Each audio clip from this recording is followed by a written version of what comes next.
नमस्कार दोस्तों, पुण्य श्लोक अहिल्याबाई शो के आज के एपिसोड में हमने देखा देवी अहिल्या पहुंच जाती है केसर के घर में केसर से बात करने के लिए। और केसर उसके गांव वाले कुछ लोगों को बता रही होती है कि मालेराव ने धोखा नहीं दिया है। मगर अब देवी अहिल्या पूछती है कि केसर, तुम बाज नहीं आओगी, मुझे तुमसे उम्मीद नहीं थी, मगर तुमने ये क्या किया, पूरे मालवा में ये खबर फैला दी। और झूठ है जो कि मालेराव ने तुम्हें छला नहीं है, तुम्हें धोखा नहीं दिया है। वो कहती है कि हाँ, उसने धोखा नहीं दिया है। वो कहती है कि उसने कब कहा कि मालेराव ने, राजकुमार ने उसे धोखा दिया है।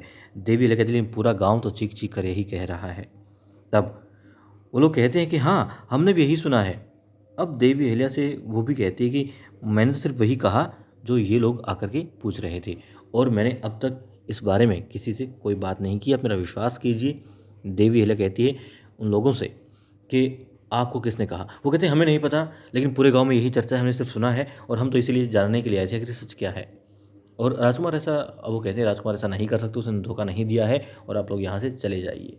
तो कुछ उनको बाहर का रास्ता दिखा देते हैं। अब देवी अहिल्या से कहती है केसर कि उसने किसी से कुछ नहीं कहा है, यकीन मानिए। अब देवी अहिल्या कहती है तुम सच बोलती हो, तुम्हारे आंसू सच्चे हैं, मैं जानती हूँ, लेकिन फिर यदि तुमने नहीं कहा तो किसने कहा। वो कहती है कि वो तो कह ही नहीं सकती, वो क्यों कहेगी, जबकि राजकुमार ने छला भी नहीं है, धोखा दिया भी नहीं है। वो तो प्रेम करती है, वो अपने प्रेम को भला यूं समाज में क्यों उछालेगी और कटघरे में खड़ा क्यों करेगी। और राजकुमार गलत भी नहीं है, बस वो प्रेम करती है और वो अपने प्रेम का मजाक नहीं बनवा सकती, इसलिए यहाँ से चली जाएगी। देवी अहिल्या कहती है देखो, मामला बहुत बढ़ चुका है, और अब हालात ऐसे बन चुके हैं कि पूना तक ये मामला पहुंच गया, और हमें जल्द इस मामले को दबाना होगा, ख़त्म करना होगा। इसलिए, और वो कहती हैं कि यदि तुमने नहीं कहा तो फिर आखिर किसने कहा है। वो कहती है मैं नहीं जानती किसने क्या कहा है, मगर उसने किसी से कुछ नहीं कहा है। देवी अहिल्या कहती है दरबार में तुम्हें सज़ा देनी होगी सबके सामने। वो कहती है सज़ा अभी दे दीजिए।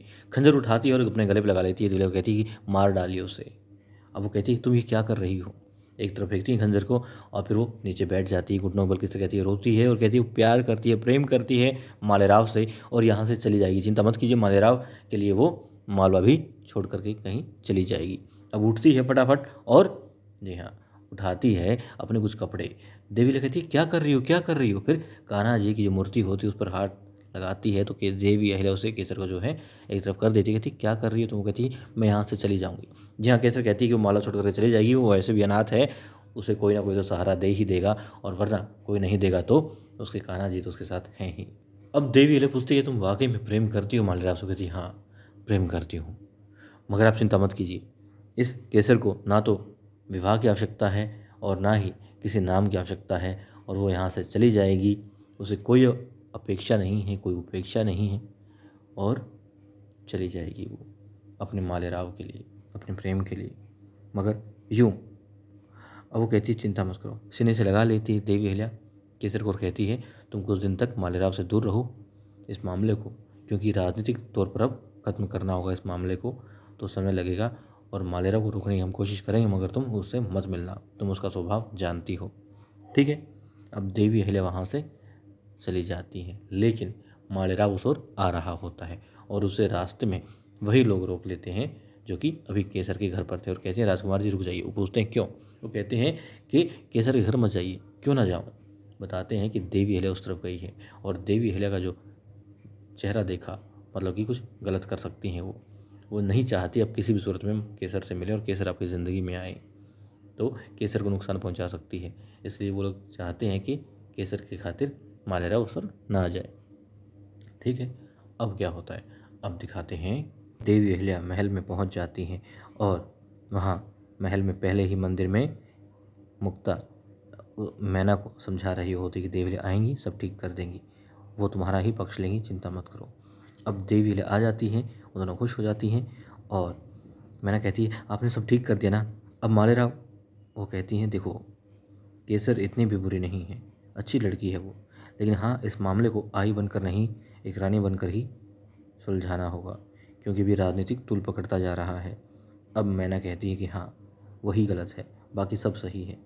अब सब लोग, घर वाले जो होते हैं, महिलाएं जो हैं, एकत्रित हो जाती हैं कक्ष में, क्योंकि मैना बहुत रो रही होती है, और वो उसके साथ जो कुछ हो रहा है उसके लिए देवी अहिल्या को दोषी ठहराती है, क्योंकि वो कहती है कि आप केसर की तारीफ़ कर रहे हैं, केसर को गलत नहीं कह रहे हैं, मतलब यही है कि आप अपने बेटे की तरफ हैं, आप राजकुमार का पक्ष ले रही हैं, उन्हें सही ठहरा रही हैं, गलत तो सिर्फ मैना है।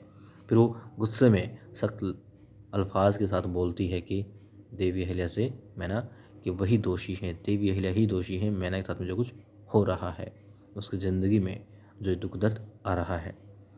और अब खुश होती है ये सुन करके, जी हाँ, द्वारका और उसकी टीम। और वहाँ केसर गांव में जाती है पानी लेने के लिए, और लेकिन इस तरीके से जाल बनाया गया है कि लोग उसे देख रहे हैं, मुंह ढका हुआ है, छिपे हुए हैं।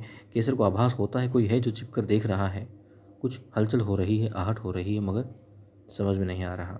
केसर पानी भर करके घर की तरफ जा रही होती है। रास्ते में अब पत्थर मार करके उसकी मटकी फोड़ दी जाती है, और अब कुछ लोग उस पर हमला करते हैं। तलवारें उनके हाथ में होती हैं, कुछ दूसरे हथियार भी उनके पास में होते हैं, और जैसे ही वो लोग हमला करने को होते हैं केसर पर, तभी पीछे से राजकुमार मालेराव आ रहे होते हैं घोड़े पर, और वो भी ना जाने कहाँ से मटकी ले आए थे। शायद पता था कि मालेराव को कि केसर की मटकी जो है फूट जाएगी, उसका पानी सारा बिखर जाएगा, इसलिए दूसरी मटकी लेकर के चलता हूँ। और वही मटकी फिर वो मारता है जा कर के, जी हाँ, उन लोगों को जो कि केसर पर हमला करने वाले होते हैं। अब तलवार निकालता है, अच्छे से लड़ता है, और फिर एक को पकड़ करके कहता है कि बताओ कौन हो तुम। क्यों? कहता है मारो मत, मारो मत, वो तो आदेश की पालना कर रहा था। भाई किसने आदेश दिया? कहता है आपकी आई साहब ने। बहुत पूछा, बहुत मुश्किल से उसने बताया कि चलो मार रहा है तो बताना ही पड़ेगा। अब मालेराव सन रह जाता है कि आई ऐसा भी कर सकती है। वो भाग जाता है। केसर कहती है राजकुमार आप ठीक तो है ना? हाँ, राजकुमार अब ठीक होता है। और आने वाले एपिसोड में हम देखेंगे मालेराव उसको लेकर के पहुंच जाता है सीधा महल में, और मल्हार राव सुधार जी से न्याय मांगता है, देवी अहिल्या को गुनहगार ठहराता है। तो देखते हैं दोस्तों आने वाले एपिसोड में किस तरीके से और क्या घटनाक्रम होता है। और आज हमने ये भी देखा कि गुन्नू जी एक ऐसी जगह पहुंच जाते हैं जहां वो अपना हुनर दिखाते हैं, जहाँ तबला बजाते हैं, और उस जगह को कहते हैं चमेली बाई ये जगह दुनिया की सबसे खूबसूरत जगह है, और तुम इस हसीन दुनिया की मालकिन हो। और फिर गुरु जी नृत्य का अब मोल चुकाना चाहता है, तो कुछ थैली देता है। चुन्नीबाई कहती है बहुत कम है गुरु जी सरदार। अब वो कहते हैं ले लो, जितना मिल रहा है ले लो चुन्नीबाई, वरना क्या पता ये भी ना मिले। वो कहती है क्या मतलब, इस नृत्य जिसने नृत्य किया है इसका नृत्य है और ये बहुत महंगी है।